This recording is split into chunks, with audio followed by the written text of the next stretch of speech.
Banyak banget momen yang terjadi di episode ke-6 ini ya. Khususnya bakal ada kapal baru tuh, para shipper yang suka ngesipin para karakternya. Dan mulai muncul ship baru yaitu Horikita dengan Sudo. Apakah cocok Horikita dengan Sudo? Komen di bawah. Ya seperti biasa gue akan breakdown episode terbaru dari anime Classroom of the Elite season keduanya. Di episode ke-6 ini hubungan dari Horikita dan Sudo mulai naik satu langkah ya. Sudo dan Horikita tuh memiliki kesamaan, yaitu mereka itu sama-sama ingin diperhatikan. Sudo ingin diperhatikan oleh teman sekelasnya, sedangkan si Horikita ingin diperhatikan oleh kakaknya ya. Biasa si Brokon biasa ya. Sudo diceritakan kalau dia itu berasal dari keluarga yang dipandang sampah oleh masyarakat. Motivasi Sudo yang membuatnya sangat bersemangat di festival olahraga kali ini adalah untuk diperhatikan dan disegani oleh teman sekelasnya. Horikita di sini kurang lebih sama dengan Sudo ya. Dia ingin diperhatikan dan diakui oleh kakaknya. Horikita dari dulu itu mengejar sosok kakaknya. Sebagai akibat dia tuh terlalu fokus oleh kakaknya ya, dia tuh mulai nggak memperhatikan sekitarnya. Menurut Horikita, alasan kakaknya nggak mengakui dia karena dia tuh nggak berbakat sama sekali. Horikita bersedia untuk memberikan nasihat kepada Sudo kalau Sudo mengambil langkah yang salah. Tapi sebagai gantinya Horikita tuh ingin meminjam kekuatan Sudo untuk kelas ya, selama 3 tahun ini. Ya ini mungkin akibat dari perkataan Enkoji di episode ke-5 kemarin ya, tentang menggunakan Sudo sebagai senjata miliknya. Secara nggak langsung mereka berdua, si Sudo dan Horikita, mendapatkan development karakter di sini ya. Khususnya Horikita, pemikiran Horikita tuh jauh lebih terbuka sekarang. Horikita di sini benar-benar udah mikir kalau dia tuh nggak bisa apa-apa kalau sendirian saja. Ya secara nggak langsung si Horikita yang ingin diperhatikan oleh kakaknya ini merujuk ke Brokon ya. Mengagumi kakaknya sampai masuk ke batas Brokon ya. Lalu ke Enkoji dan Kushida. Si Enkoji itu memojokkan Kushida untuk mengaku kalau Kushida itu telah berkhianat. Di sini Kushida yang udah dipojokkan oleh si Enkoji mulai mengakuinya ya. Si Kushida itu dengan wajah kawainya mengakui kalau dia itu telah berkhianat. Kushida bilang gitu dengan santai dan kayak orang gak punya dosa ya. Sebelum festival olahraga dimulai, si Kushida itu memfoto tabel partisipasi dan memberikannya kepada Riwen. Dan itulah alasan kenapa Riwen bisa unggul di festival olahraga kali ini. Di sini Kushida itu menyinggung kembali tentang si Enkoji yang menyentuh opainya di semester 1 dulu. Ya istilahnya itu di sini si Kushida itu menyuruh untuk Enkoji untuk tutup mulut ya, untuk nggak membeberkan pengkhianatannya ini kepada kelas D lainnya. Selain Horikita, sekarang si Enkoji itu masuk ke daftarnya Kushida. Daftar tentang orang yang harus Kushida drop out. Si Enkoji itu masuk ke daftarnya. Ya si Kushida si NPC ini berkata hal yang lucu ya di episode kali ini ya. Ini adalah langkah awal Kushida mendapatkan julukan badut oleh para fandomnya. Kushida waifu gue, Sherlock bagi kalian yang ngatain Kushida badut ya. Next lanjut ke lari estafet ya. Di lari estafet harusnya si wakil ketua OSIS kita yang terhormat yaitu si Nagumo mulai debut ya. Tapi Nagumo di sini malah cuma jadi NPC doang ya, ditampilin cuma bilang, "Aku duluan ya senpai."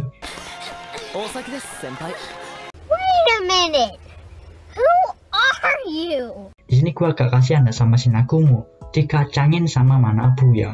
Tapi dari suaranya sekilas, gua merasa suaranya itu cocok dengan karakternya Nagumo ya. Nah, di light novelnya si Nagumo dan Manabu, sebelum lari estafet dimulai, mereka itu berbicara serius tentang sistem sekolah yang baru. Tapi di episode ke-6 ini nggak ditampilin mereka mengobrol. Berarti fix ya dalam waktu dekat si Nagumo itu nggak akan muncul. Mungkin si Nagumo itu sengaja dibuat debut di akhir season kedua atau di season ketiga awal ya. Ya mungkin ini berhubungan dengan durasi juga sih ya mungkin. Balik lagi tentang lari estafet. Di lari estafet ini si Enkoji itu sengaja menantang ketua OSIS Manabu. Manabu yang tertarik dengan Enkoji tentu saja terpancing oleh ajakan si Enkoji. Manabu itu menunggu tongkat Enkoji datang agar mereka itu bisa start bareng-bareng.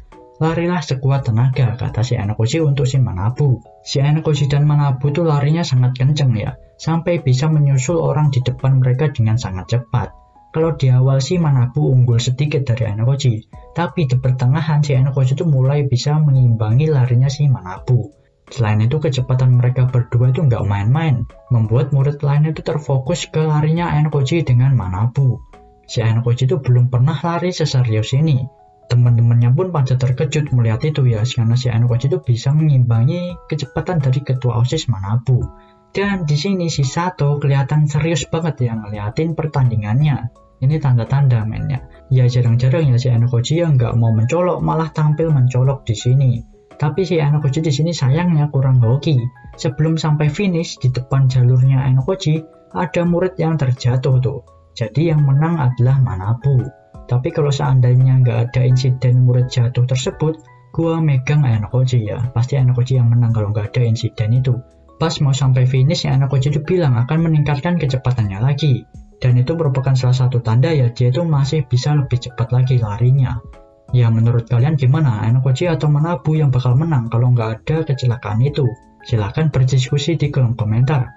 Dan gue menemukan satu kejanggalan ya, yaitu pada sekitar menit ke-13an. Kalian bisa ngeliat kalau itu kepalanya diinjek anjir ya. Mungkin mereka itu nggak ngecek ulang ya bagian ini ya, atau mungkin para staffnya itu teledor karena kecapean ya nggak tahu sih ya. Layar yang lari awal itu lupa ditaruh di belakang ya. Ya ini sekilas saja ya ditampilinnya ya, kelihatannya gitu. Gua aja aslinya itu nggak ngeh pas nontonnya, tapi ada banyak yang notice di grup, jadi ya jadinya gue tahu juga gitu ya. Nah hasil dari festival olahraga kali ini si tim merah itu menang, tapi perolehan poin di kelas D tahun pertama itu ada di bawah sendiri. Lalu next beralih ke masalahnya Horikita dan Ryuan. Kushida di sini sudah mulai membuka topengnya di depannya Horikita. Kushida itu mau mengeluarkan Horikita bukan karena nggak suka Horikita, tapi si Kushida itu mau mengeluarkan Horikita karena Horikita tuh tahu masa lalu dari Kushida saat SMP. Ya dulu saat SMP Horikita dan Kushida itu adalah satu sekolah. Mereka itu cuma beda kelas saja. Nah masa lalu Kushida itu agak jelek atau buruk gitu ya pas SMP dulu. Dan jadi si Kushida itu berniat untuk mendropot Horikita agar masa lalunya tersebut itu terjaga. Padahal Horikita aja tuh nggak begitu ingat masa lalunya Kushida saat SMP, dan Horikita juga itu nggak tertarik gitu sama si Kushida. Agak bingung juga ya cara berpikirnya Kushida ini ya, padahal si Horikita nggak tertarik ya sama si Kushida. Ya Kushida ini tipe orang yang risih kalau ada orang yang tahu masa lalunya. Maka dari itu dia tuh memilih masuk ke sekolah elit Kudo Ikose ya, agar dia tuh nggak ketemu dengan teman SMP-nya. Kushida di sini rela untuk mengkhianati kelas demi mendropot Horikita. Kushida tuh udah mulai berkhianat dari ujian kapal ya. Si Kushida tuh memberitahukan ke Ryuan kalau dia itu adalah VIP. Dan di festival olahraga kali ini, si Kushida juga itu membocorkan tabel peserta kelas D kepada si Ryuan. Horikita tuh berusaha lepas dari jebakan Ryuan dengan cara merekam suara Ryuan saat ini. Tapi si Ryuan itu udah mengcounter balik ya. Si Ryuan itu sebenarnya udah merekam pembicaraan mereka dari awal. Jadi rencananya si Horikita tuh nggak bisa berjalan. Dan di saat si Horikita tuh udah pasrah dan mau berlutut ke Ryuan, tiba-tiba ada SMS masuk kepada Ryuan. SMS itu dikirim oleh seseorang untuk mengancam Ryuan dan menyelamatkan Horikita. Ya si Enokoji lah yang mengirim bukti tersebut kepada Ryuan ya. Si Enokoji itu menyuruh Manabe dari kelas C untuk merekam rencananya Ryuan sebelumnya. Alasan Manabe menuruti si Enokoji karena si Enokoji kan masih punya bukti foto Manabe yang membuli Kei sebelumnya.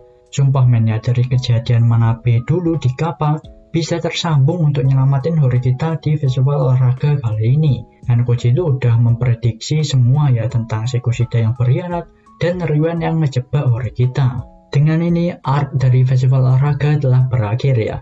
Next mulai masuk ke art baru ya, yaitu art egg. Nah di art egg nanti si Enokoji itu bakal diincar oleh si Ryuan. Si Ryuan itu bakal mengincar dalang yang ada di kelas D. Nah si Ryuan itu memberikan nama X kepada dalang di dalam kelas D. Overall untuk episode ke-6 ini gue bisa kasih nilai 9 dari 10 ya. Pertarungan singkat Manabu dengan Enokoji itu lumayan tegang suasananya, dan grafisnya itu nggak begitu buruk ya, malah mulus gitu ya, semulus pahanya Kei.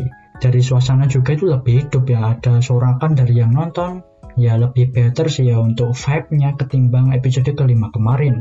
Episode ke-5 kemarin tuh kayak sepi gitu ya festival olahraganya. Cuma ada satu hal yang sangat disayangkan di episode ke-6 kali ini, yaitu scene Enokoji dan Sakinagi yang bertemu itu nggak muncul di episode ke-6 ini. Karena scene pertemuan Enokoji dan Sakinagi itu muncul di trailernya, jadi kemungkinan besar scene ini nggak akan diikat, melainkan mungkin akan diundur gitu ya. Mungkin akan muncul di episode ke-7 nanti. Ya mungkin sekian aja lah video kali ini ya. Makasih buat kalian yang udah nonton sampai habis. See you next video, bye bye.